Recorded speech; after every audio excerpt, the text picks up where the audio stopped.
ఈ టైంలో నేను స్టెప్ ఇన్ చేయాలి, లేదంటే మొత్తం హోల్ కంట్రీ వినో పాకిస్తాన్ హౌ హార్డ్ అంటే వాళ్ళు ఎంత గట్టిగా వస్తున్నారు మన మీద అని.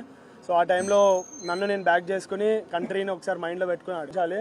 కంట్రీని ఊహించుకుంటేనే ఆ సిచ్యువేషన్ వాళ్ళు హార్డ్ వచ్చారు నా మీద, పాకిస్తాన్ వాళ్ళు చాలా హార్డ్ వచ్చారు. బట్ ఆ టైంలో నేను కామ్గా ఉన్నా, జస్ట్ గెలిపిస్తే ఎవ్రీథింగ్ విల్ బి ఓకే, అంటే గెలిపిస్తే అన్నీ సెట్ అయిపోతాయి. సో ఆ మైండ్లో అది ఒకటే ఉండే, just I want to win my country.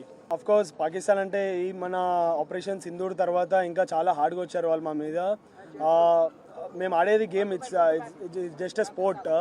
So ఆ టైంలో ఎమోషన్స్ తీసుకుని ఆడితే స్పోర్ట్ ఆడలేము. సో ఆ టైంలో నేను కామ్గా ఉండి ఐఎమ్ సో పేషెన్స్ చాలా అన్నారు, చాలా విధంగా చాలా చెప్పారు.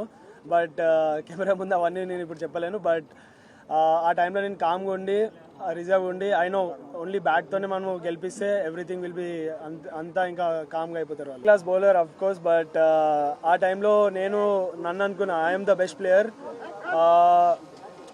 India is always best. India is far అన్నిటికన్నా చాలా పైన ఇండియా అనేది. సో ఒకసారి నేను ఇండియాకి ఆడుతుంటే ఇవన్నీ బెస్ట్ బౌలర్ ఇలా చేస్తాడు అలా చేస్తాడు నా మైండ్లో ఏం లేదు. ఓన్లీ ఆ టైంలో ఓన్లీ ఒక కంట్రీ వచ్చింది, just I want to win the game అంతే. సంజు కూడా చాలా క్యామియో చాలా ఇంపార్టెంట్ ఆ టీంకి ఆ టైంలో.